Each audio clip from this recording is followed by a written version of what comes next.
সালাম আলাইকুম।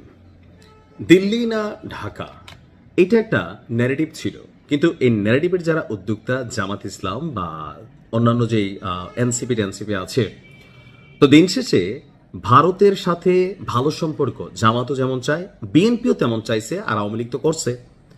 যেহেতু ভারত আমাদের একটা শক্তিশালী প্রতিবেশী রাষ্ট্র, আপনি ভারতের বিরুদ্ধে অবস্থান নিয়ে যুদ্ধ করবেন, এই বংশং বকরচকর কথাবার্তা আমরা যারা বলি, এগুলো হচ্ছে দালালিমূলক ধান্দাবাজি কথা ছাড়া আমার কাছে আর কিছুই মনে হয় যে পাবলিককে একটু উস্কাইয়া ধরনের একটা অ্যাডভান্টেজ নেওয়া। কারণ ভারতের বিরুদ্ধে যুদ্ধ করলে বাংলাদেশ 5 মিনিট টিকবে না, আমি জানি না, হয়তো 5 দিন টিকতে পারে, আর বেশি না, যদি এককভাবে লড়াই হয়, এটা বুঝতে হবে।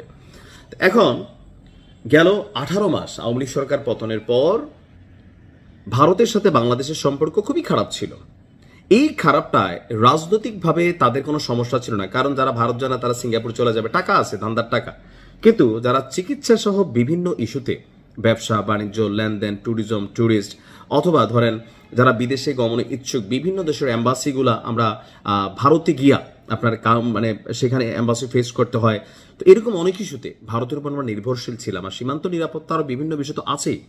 তো এই ইস্যুগুলোর মধ্যে ভারত বাংলাদেশ সরকারের মানে ইউনূস সরকার বনাম মোদী সরকার তৎকালীন প্রেক্ষাপটে ভিসা বন্ধের একটা খেলা চালু করে দিয়েছে। অনেক মানুষ এখানে বিপদে পড়ে গেছিল।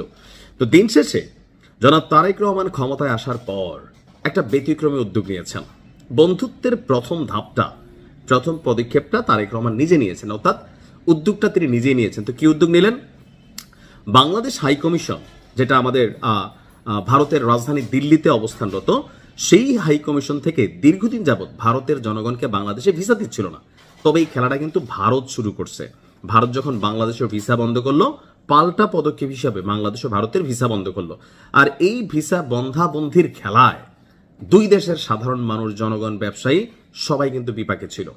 তো অবশেষে আপনার গতকালকে ভারতীয় নাগরিকদের বাংলাদেশের ভিসা দেওয়া শুরু করেছে বাংলাদেশ, ভারতের নাগরিকদের। আর এটা ইন্ডিয়া টুডের প্রতিবেদন থেকে আমরা যেটা দেখছি, প্রতিবেদনে বলা হচ্ছে বিএনপি নেতৃত্বাধীন সরকার ক্ষমতায় আসার 3 দিনের মাথায় দুই দেশের কূটনৈতিক সম্পর্কে একটা অগ্রগতি ঘটাইতে আপনার চেষ্টা করেছে। বাংলাদেশ হাই কমিশনের বরাতে ইন্ডিয়া টুডে লিখছে যে শুক্রবার সকাল থেকেই ভারতীয়দের জন্য সব ধরনের ভিসা বাংলাদেশ দিচ্ছে। আর বৃহস্পতিবার ভারতের তরফে জানানো হয় তারা শীঘ্রই বাংলাদেশিদের জন্য সব ধরনের ভিসা কার্যক্রম চালু করবে। অর্থাৎ বৃহস্পতিবার যখন ভারত ঘোষণা দিল, শুক্রবার আমরা আগেই নিজেরা করলাম। এখন এটা কি জনাব তারেক রহমান ভুল করলো না সঠিক করলো? সঠিক করছে ভাই। যারা এইসব ডায়লগবাজি মানে, এদের অ্যাকাউন্টে কোটি কোটি টাকা, ধান্দার টাকা, এমনে টাকা হেমনে টাকা, ফান্ডের টাকা, এদের ভাই এই দেশ সেই দেশ, পাকিস্তান টাকিস্তান, বিভিন্ন সিঙ্গাপুর, ইউরোপ, আমেরিকা, বহুত দেশে হোল্ডিং এন্ড আছে। এরা ভারত না গেলেও কিছু যায় আসে না, ভারতের সাথে ব্যবসা বাণিজ্যদের কিছু হচ্ছে না, এদের ধান্দা হ্যালো, হ্যাঁ এটা আমার লোক, বা ওইখানে পাঠাইছে লোক, মাল পানি, এদের তো এগুলো সমস্যা নাই। আমি বরাবরই বলি ভারতের সাথে বাংলাদেশের সম্পর্কের জায়গাটা, আমি বলছি যে বন্ধুত্বের সম্পর্কের জায়গাটা হবে উইথ অনার। আপনি আমার বড় উপকার করছেন, তার মানে এই না যে আপনি আমার কথা কথা বার দিবেন, ডিসঅ্যাডভান্টেজ নেবেন, সীমান্তে আমার মানুষ মারবেন, এগুলা করবেন, আমরা মাইনা নিব, নেভার নেভার। আমার যেটা ন্যায্য হিস্সা আমাকে দিতে হবে। বন্ধুত্বের জায়গাটা হবে সম্মানের সাথে, গোলামির দৃষ্টিতে না। যদি গোলামির দৃষ্টিতে হয় তখন এটা নিয়ে আমরা অবশ্যই প্রতিবাদ করবো। এখন একটা প্রতিবেশী চাইলে আপনি বদলাই দিতে পারবেন না। ভারতের উপর বাংলাদেশ অনেক ক্ষেত্রে ডিপেন্ডেবল, যে বিদ্যুৎ আদানি যদি বন্ধ করে দেয় পুরো বাংলাদেশ কান হয়ে থাকবে অর্ধেক দিন। আমরা বুঝতে হবে এগুলা আবেগী কথাবার্তা না। তো যাই হোক, আমার কাছে মনে হয় জনাব তারেক রহমান তিনি যেই উদ্যোগ নিয়েছেন, এই উদ্যোগটা বাংলাদেশের পক্ষ থেকে পজিটিভ, খারাপ না। আমরা যেহেতু ভারত বৃহস্পতিবার বলছে যে তারা ভিসা শুরু করবে, তো জনাব তারেক রহমান শুক্রবার তিনি শুরু করছেন, বন্ধুত্বের জায়গা থেকে হাতটা আগ বাড়াইছেন। এখন দেখা যাক ভারত আসলে কবে থেকে বাংলাদেশিদের ভিসা দেওয়াটা সহজ করে। সময় বলে দিবে।